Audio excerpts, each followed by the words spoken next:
Fala família Liga, Igor falando e hoje a gente vai dar uma olhada em como as baleias estão nadando nesse oceano do Bitcoin, qual o comportamento por parte desse grupo e também outros grupos muito importantes para o Bitcoin. Então, sem mais delongas, vamos pro vídeo. Então sejam muito bem-vindos de volta. Se você não é inscrito aqui no canal, se inscreve, ativa a notificação para você não perder nenhum vídeo assim que ele for pro ar. Fora isso, dá uma olhada no nosso clube de membros, o link tá aqui na descrição. Nós vamos lançar o nosso curso no dia 10 de fevereiro e após o lançamento no curso nós vamos implementar muitas novidades também no clube de membros. Então não dá mole, não deixe de dar uma olhada, o link tá aqui na descrição. Mas então vamos começar finalmente de volta. Como vocês sabem, estava viajando e agora vou praticamente gravar todos os dias da semana para conseguir atualizar vocês e dar minha visão de mercado. Então, sem mais delongas, vamos direto para o primeiro indicador que eu trouxe para mostrar para vocês. Esse indicador aqui, a Glassnode soltou, se eu não me engano, ontem ou ontem, que dá justamente o volume relativo por tamanho de cada transferência que acontece on-chain, ou seja, cada transferência que acontece dentro da blockchain, cada transferência que acontece dentro no Bitcoin. Então, ela aponta aqui que mais de 65% de todo o volume de transferências representavam transferências de $1 milhão ou mais. Então isso é muito significativo, porque você imagina só uma pessoa para movimentar realmente $1 milhão, certo? Com certeza essa pessoa tem um capital muito relevante, então pode ser considerada aí uma baleia. E é o primeiro indicador que eu trouxe para vocês, justamente para a gente começar a mapear o que as baleias estão fazendo nesse momento. Então ela soltou esse indicador falando que, se a gente for notar aqui na história, desde 2019, aqui esse gráfico pega aqui desde 2019, vocês notam que o máximo que a gente alcançou então de transferências de 1 milhão ou mais foi aqui em torno de 30%, de 40%. E desde 2020, sendo mais preciso, desde outubro de 2020, a gente começou a ver transferências dentro do mercado, transferências na blockchain, ou seja, um volume significativo dentro da blockchain representando por tamanho de 1 milhão ou mais, muito significativo, ou seja, cresceu muito em relação ao que era no passado. E eu já trouxe também aqui algumas informações para vocês, que foi justamente em 2020 que realmente o dinheiro institucional entrou firme no mercado, realmente as instituições entraram, os grandes jogadores entraram nesse jogo, e desde então até que a gente tem visto uma correlação tão forte com o mercado tradicional, porém não vem ao caso agora. O que interessa é que justamente, então, com vários fatores que apontam dinheiro institucional entrando em 2020, a gente também tem aqui um claro aumento de transferência em relação a tamanho dentro da blockchain desde 2020. Então, a gente chega aqui hoje a níveis maiores de 60% de todas as transferências dentro da blockchain sendo representadas por um volume de 1 milhão ou mais. Isso é muito significativo e isso com certeza representa realmente uma acumulação de grandes jogadores, uma acumulação de baleias. Esse foi o estudo que a Glassnode soltou ontem, aonde ela fala justamente isso, onde ela aponta justamente isso. Eu vou ler aqui o que ela escreveu. A transferência de volume continua sendo dominada principalmente pelo institucional, ou seja, mais de 65% de todas as transações sendo maiores de $1 milhão em valor. É também interessante notar que o uptrend institucional, ou seja, a dominância do crescimento institucional on-chain, começou por volta de outubro de 2020, quando naquele momento os preços estavam entre 10 e $11 mil. Então foi isso que ela escreveu e eu concordo 100% com esse estudo. Realmente diversos estudos apontam que o dinheiro institucional entrou firme em 2020 e isso aqui é só mais um fator que deixa isso claro pra gente. Mais recentemente a gente vê que essas ondas verdes continuam a crescer, ou seja, representam que esse volume representam que a quantidade, a porcentagem em relação a todas as transferências desse volume significativo cresce, ou seja, mais transações com mais de 1 milhão de volume, e isso representa muito claramente dinheiro institucional, representa baleias, representa grandes jogadores, porque para você movimentar $1 milhão, com certeza você é uma pessoa relevante dentro da blockchain, uma carteira relevante para o Bitcoin. E depois que a gente já começou a fazer esse mapeamento de baleias, mais uma vez foi um estudo que a Glassnode soltou, a gente começa aqui a ver coisas mais claras, né? Indicadores mais claros. Por exemplo, aqui a gente tem o balanço de baleias que tem mais de 1.000 Bitcoins. Então soma aqui toda a oferta de Bitcoins segurados por baleias que tem mais de 1.000 Bitcoins. E a gente nota aqui nessa linha verde que recentemente Atrás dessa linha cinza é o preço do Bitcoin. Vocês notam que quando o preço do Bitcoin ele caiu ali para 33 mil dólares na semana passada, a gente vê o que? Essa linha verde crescendo, ou seja, a oferta que essas baleias possuem cresceram. Isso significa, obviamente, que essas baleias compraram ali o fundo do Bitcoin, compraram essa queda, na verdade, do Bitcoin. Quando o Bitcoin caiu, quando todo mundo está com medo, as baleias vão lá e compram. E por isso essa linha verde aqui, ela está ascendente, representando então que agora essas carteiras que têm mais de 1000 Bitcoins, elas possuem mais oferta do que possuíam antes. E se a gente olhar aqui para a esquerda, a gente nota que é o maior volume de oferta segurado por essas carteiras desde lá de março de 2021. Se a gente pegar aqui para trás, a gente nota que a gente está superando esse ponto aqui em setembro e outubro de 2021, e a gente também está superando aqui abril e maio de 2021, que foi esse outro momento aqui. Então, um valor de oferta segurado por essas carteiras maior que esse aqui, somente a gente viu lá em março de 2021, ou seja, realmente mostra uma acumulação muito significativa dessas carteiras, essa oferta que essas carteiras seguram, que essas baleias seguram, que essas baleias detêm, realmente está em níveis aí muito interessantes, mostrando que elas, primeiro, compraram essa queda aqui do Bitcoin para 3 mil dólares, para 33 mil dólares, e segundo, que é então o nível maior de oferta que essas carteiras possuem desde março de 2021. Se a gente descer um pouco mais, e aqui é o indicador que mostra justamente a acumulação agora a partir de 100, ou seja, aqui a gente mostra a partir de 1000, oferta que carteiras a partir de 1000, que tem mais de 1000 Bitcoins possuem. Aqui então a gente desce um pouco e mostra oferta que carteiras que têm mais de 100 Bitcoins possuem. Na verdade, entre 100 e 10 mil Bitcoins, a oferta que essas carteiras juntas possuem. E descendo mais, se a gente incluir também carteiras que têm mais de 100 Bitcoins, vocês notam que a gente está quase chegando aqui em all-time high que a gente viu lá em setembro de 2021, justamente na correção que a gente teve aqui de setembro, e mais recentemente, desde aqui de janeiro de 2022, ou seja, no ano de 2022, quando o Bitcoin ele mostrou essa correção mais agressiva, o que a gente vê é que essa linha azul ela tem um comportamento oposto ao preço do Bitcoin, ou seja, quanto mais o preço cai, mais essa linha azul sobe, mostrando, obviamente, maior acumulação por parte então dessas baleias, mais um dado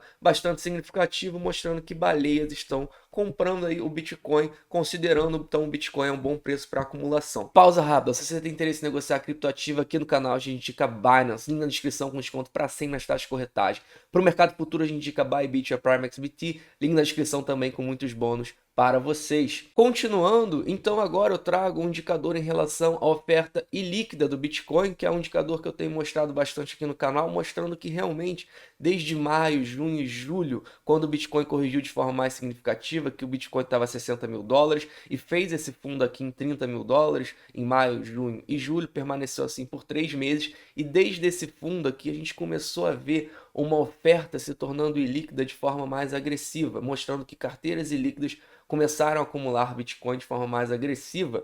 E carteiras ilíquidas são quem tem baixo histórico de venda, são carteiras que no máximo vendem 25% de todos os Bitcoins que tiveram dentro dela, ou seja, elas fazem um hold de pelo menos 75% de todos os Bitcoins que tiveram dentro dela historicamente. Então, são carteiras relevantes para a blockchain, são carteiras relevantes para o Bitcoin. E desde esse fundo, então, em maio e junho, a gente nota que essa linha amarela é crescente, mostrando que essas carteiras, elas só aumentam a oferta que elas possuem. E mesmo aqui mais recentemente, aqui a gente teve o topo do Bitcoin, o último topo do Bitcoin, 69 mil dólares. Então a gente tem um trend aí negativo, a gente tem uma correção no Bitcoin desde o topo, 69 mil dólares, em novembro de 2021.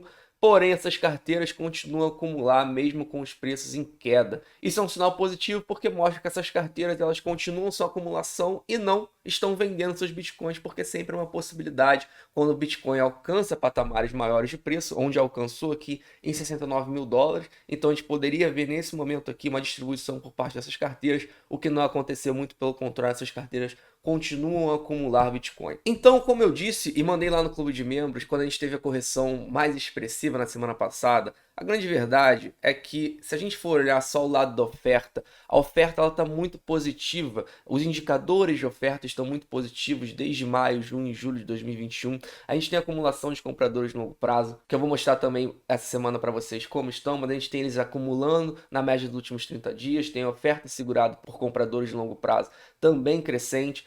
tem oferta de carteiras e líquidas crescente, a gente tem baleias acumulando, a gente tem mineradores acumulando, então a oferta ela está muito positiva desde o fundo aqui maio, junho e julho de 2021. Isso me dá uma confiança muito grande de que a gente pode sim ver um topo do Bitcoin antes do próximo choque de oferta que nós teremos no próximo halving.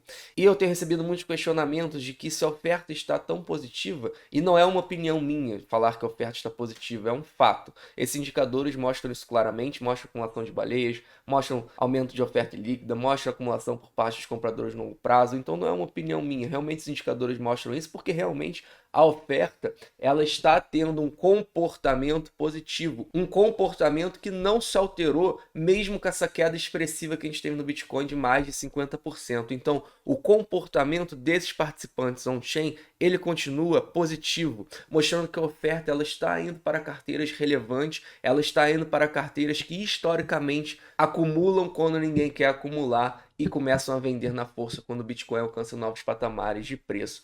Porém, existem dois lados da equação. Um lado é a oferta e o outro lado é a demanda. E o que a gente tem aqui é que a gente não viu uma demanda significativa quando o Bitcoin alcançou 69 mil dólares. Então aqui, por exemplo, a gente tem um número de endereços ativos. Vocês notam que aqui no primeiro topo que a gente teve do Bitcoin no ano passado, em 65 mil dólares, em março e abril, vocês notam que essa linha roxa aqui, ela está bem aqui nas alturas, mostrando que o número de endereços ativos naquele momento era bem relevante. Porém, no segundo topo que a gente fez no ano passado, de 69 mil dólares, vocês notam que essa linha, ou seja, o número de endereços ativos, ele não estava nem perto aqui de onde nós chegamos no primeiro topo do Bitcoin, aqui em 65 mil dólares. Esse é só um dos indicadores que mostra que realmente a demanda por Bitcoin desde o primeiro topo, em 65 mil dólares, esteve muito baixa. A gente vê aqui também claramente aqui o número de transações aqui, também bem menor do que esteve ali em janeiro de 2021, janeiro e fevereiro de 2021, com o Bitcoin aqui a 40, 65 mil dólares. No segundo topo aqui também não chegamos nem perto a patamares que a gente teve no primeiro topo. Aqui também a gente nota que as taxas geradas pelos blocos minerados, a gente nota que realmente também encontraram que estavam aqui também nas alturas no primeiro topo e no segundo topo a gente tinha taxas baixíssimas, mostrando que realmente a atividade dentro da blockchain ela estava muito calma, ela estava muito baixa, muito diferente do que a gente viu no primeiro topo, 65 mil dólares. Então, esse segundo topo em 69 mil dólares, na minha opinião, foi um topo que se deu basicamente porque esse comportamento de oferta, ele está muito positivo, mais uma vez, desde o fundo em 29 mil dólares do Bitcoin em maio, junho e julho de 2021.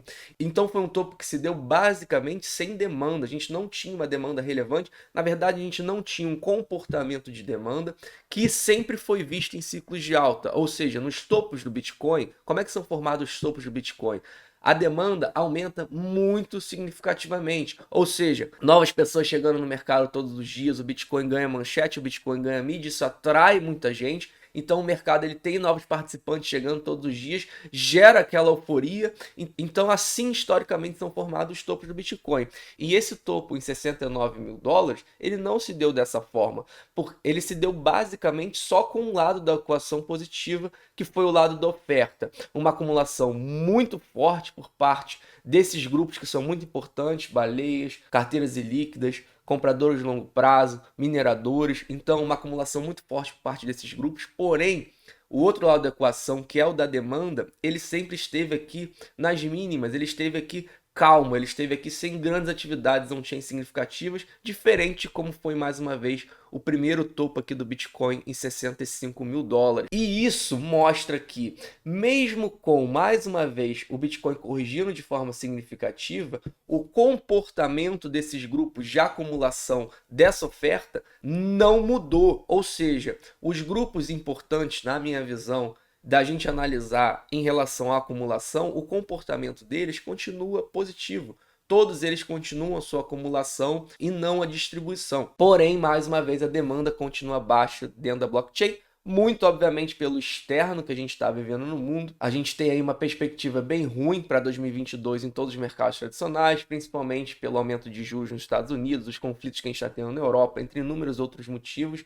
mas realmente o 2022 ele tem uma perspectiva bem negativa. Isso pode ser que esteja afastando essa demanda do Bitcoin mais uma vez, desde o topo que a gente fez $65.000 em abril de 2021. Então a minha expectativa, como eu já fiz um vídeo sobre isso e vou fazer mais uma vez essa semana, é que justamente a gente precisa deixar que esse período ruim, externo, essas notícias negativas, esse FUD passe, esse FUD acalme, porque a oferta, na minha visão, ela está indo para as mãos certas. Se a gente tivesse que escolher para quem tem que estar comprando Bitcoin nesse momento, a gente escolheria exatamente o que está acontecendo. As carteiras certas estão acumulando Bitcoin. Então, para mim, é uma questão de tempo que esse FUD acalme, que esse FUD baixe. Mais uma vez, isso não significa que o Bitcoin não pode cair mais, que o Bitcoin não pode corrigir mais. Mas, numa visão de longo prazo, eu vejo um comportamento on-chain positivo. O que me indica que quando todo esse pessimismo baixar, quando a gente tiver, depois que a gente tiver aumento da taxa de juros dos Estados Unidos,